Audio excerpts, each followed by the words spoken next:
ಇನ್ನು 2028ಕ್ಕೂ ಕಾಂಗ್ರೆಸ್ ಸರ್ಕಾರ ರಚನೆಗೆ ಕನಕಪುರದ ಬಂಡೆ ಮೆಗಾ ಪ್ಲಾನ್ ಅನ್ನು ಮಾಡಿದ್ದಾರೆ. 2 ವರ್ಷಕ್ಕೂ ಮುನ್ನವೇ ಟಾರ್ಗೆಟ್ ಫಿಕ್ಸ್ ಮಾಡಿದ್ದಾರೆ ಡಿಸಿಎಂ ಡಿಕೆಶಿ ಅವರು. 1000 ದಿನವಾಗುತ್ತಿದ್ದಂತೆ ಶಾಸಕರ ಹಿಂದೆ ಬಿದ್ದಿದ್ದಾರೆ ಡಿಸಿಎಂ ಡಿಕೆ ಶಿವಕುಮಾರ್.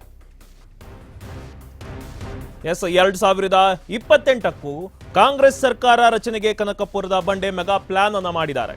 2 ವರ್ಷಕ್ಕೂ ಮುನ್ನವೇ ಟಾರ್ಗೆಟ್ ಅನ್ನು ಫಿಕ್ಸ್ ಮಾಡಿದ್ದಾರೆ ಡಿಸಿಎಂ ಡಿಕೆ ಶಿವಕುಮಾರ್. 1000 ದಿನವಾಗುತ್ತಿದ್ದಂತೆ ಶಾಸಕರ ಹಿಂದೆ ಬಿದ್ದಿದ್ದಾರೆ ಡಿಸಿಎಂ ಡಿಕೆಶಿ ಅವರು.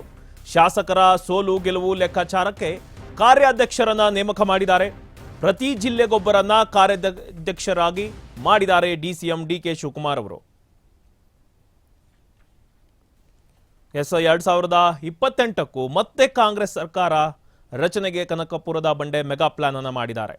ಕಾರ್ಯಾಧ್ಯಕ್ಷರನ್ನ ನೇಮಕವನ್ನ ಮಾಡಿದ್ದಾರೆ. ಕಾರ್ಯಾಧ್ಯಕ್ಷರಿಗೆ ಟಾರ್ಗೆಟ್ ಕೊಟ್ಟು ಕೆಲಸವನ್ನು ವಹಿಸಿದ್ದಾರೆ ಕೆಪಿಸಿಸಿ ಅಧ್ಯಕ್ಷ. ತಾಲೂಕಾವಾರು ಶಾಸಕರ ಕಾರ್ಯವಿಧಾನ, ಜನರ ಸಂಪರ್ಕದ ಬಗ್ಗೆ ಸರ್ವೆಯನ್ನ ಮಾಡಿಸ್ತಾ ಇದ್ದಾರೆ. 2028ಕ್ಕೆ ಹಾಲಿ ಶಾಸಕರ ಸೋಲು ಗೆಲುವಿನ ಬಗ್ಗೆಯೂ ಸರ್ವೆಗೆ ಸೂಚನೆಯನ್ನ ಮಾಡಿದ್ದಾರೆ. ಶಾಸಕರಿಂದ ಆದ ಅಭಿವೃದ್ಧಿ, ಜನಸಂಪರ್ಕ, ಪಕ್ಷ ಸಂಘಟನೆ ಬಗ್ಗೆ ಸರ್ವೆ ಮಾಡಲಾಗುತ್ತೆ. ಸುದೀರ್ಘವಾಗಿ ಸರ್ವೆ ನಡೆಸಿ ವರದಿ ಪಡೆಯಲು ಮುಂದಾಗಿದ್ದಾರೆ ಡಿಸಿಎಂ ಡಿಕೆ ಶಿವಕುಮಾರ್ ಅವರು. ವರದಿಯನ್ನ ಆಧರಿಸಿ ಹೈಕಮಾಂಡ್ ಜೊತೆ ಡಿಸಿಎಂ ಡಿಕೆ ಶಿವಕುಮಾರ್ ಚರ್ಚೆಗೆ ಪ್ಲಾನ್ ಅನ್ನ ಮಾಡಿದ್ದಾರೆ. ಈಗಿನಿಂದಲೇ ಹಾಲಿ ಶಾಸಕರ ಕ್ಷೇತ್ರಗಳ ಬಗ್ಗೆ ವರದಿಯನ್ನ ಪಡೆಯಲು ಮುಂದಾದ ಬಂಡೆಯವರು. ಪರಾಜಿತ ಅಭ್ಯರ್ಥಿಗಳಿಂದ ಪಕ್ಷ ಸಂಘಟನೆ, ಸೋಲು ಗೆಲುವಿನ ಬಗ್ಗೆಯೂ ಆಗುತ್ತೆ ಸರ್ವೆ.